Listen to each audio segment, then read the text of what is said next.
27 mars 1977, une date gravée dans l'histoire de l'aviation, 2 avions géants, un brouillard épais, une suite d'erreurs humaines. En quelques minutes, le ciel s'est embrasé et des centaines de vies ont disparu. Voici la plus grande catastrophe aérienne de tous les temps. Voici l'histoire du drame de Tenerife. Le contexte: une bombe à Grande Canarie. Ce dimanche de mars 1977 commence par un attentat. À l'aéroport de Las Palmas, sur l'île de Grande Canarie, une bombe explose dans un terminal. L'aéroport est immédiatement fermé. Panique, évacuation des passagers et annulation de tous les vols prévus. Les avions qui devaient atterrir à Las Palmas sont déroutés vers l'île voisine, Tenerife, et son petit aéroport régional de Los Rodeos. C'est une plateforme modeste, conçue pour accueillir des vols courts avec une seule piste principale et des infrastructures limitées. Rien n'est prévu pour absorber l'afflux soudain de gros porteurs. Très vite, le tarmac se remplit. Les avions stationnent les uns derrière les autres, bloquant les taxiways. Le désordre s'installe. Parmi ces avions, 2 Boeing 747. Le premier appartient à la compagnie néerlandaise KLM, en provenance d'Amsterdam. Le second à la Pan American, en provenance de Los Angeles, avec une escale à New York. 2 géants, 2 équipages expérimentés et plus de 600 passagers à bord. À la tête du Boeing 747 de la KLM se trouve le commandant Jacob Veldhuizen van Zanten. C'est l'un des pilotes les plus réputés de la compagnie. Son visage figure même sur les brochures de formation de KLM. Un homme respecté, présenté comme un modèle. Mais ce jour-là, la pression pèse sur ses épaules. Ses équipages sont fatigués, le temps passe, et il veut repartir avant la tombée de la nuit. À bord du Pan Am, le commandant Victor Grubbs et son copilote Robert Bragg sont eux aussi des vétérans. Ils connaissent bien les longs vols transatlantiques et ont l'habitude de gérer des situations compliquées. Mais ils ignorent que cette fois, leurs compétences ne suffiront pas. Les passagers patientent dans leur cabine. Certains s'impatientent, d'autres somnolent. Des familles discutent, des enfants s'agitent. Ils ne savent pas que le danger ne vient pas du ciel, mais du sol même où leurs avions sont cloués. Le temps se dégrade. Le brouillard descend sur Los Rodeos, épais, étouffant. La visibilité se réduit à quelques dizaines de mètres. Les pilotes dans leur cockpit n'aperçoivent plus que des ombres blanches à travers les vitres. La tour de contrôle, elle, est dépassée. Les fréquences radio saturent. Les voix se brouillent, les consignes se perdent. En fin d'après-midi, l'aéroport de Las Palmas rouvre. Les avions stationnés à Tenerife peuvent enfin repartir. Mais à Los Rodeos, il n'y a pas de taxiway parallèle à la piste.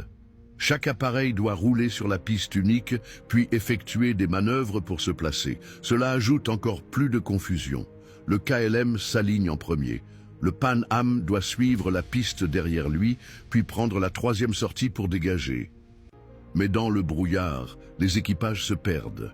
La Pan Am roule lentement, comptant les sorties, incertain de sa position exacte.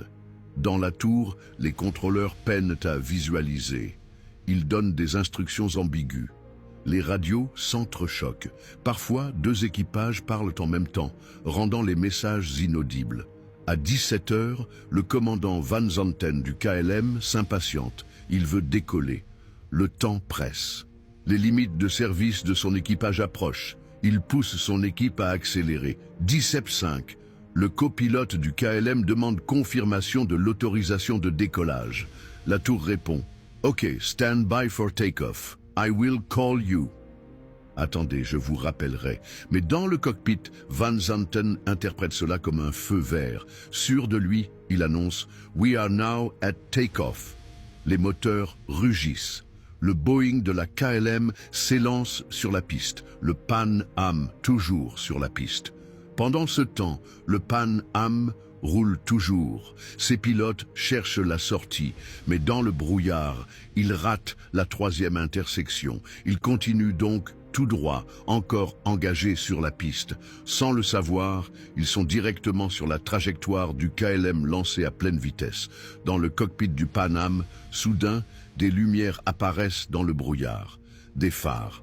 Un avion fonce droit sur eux. « Look at that, there he is !» crie le copilote. Puis « Go, go, go !»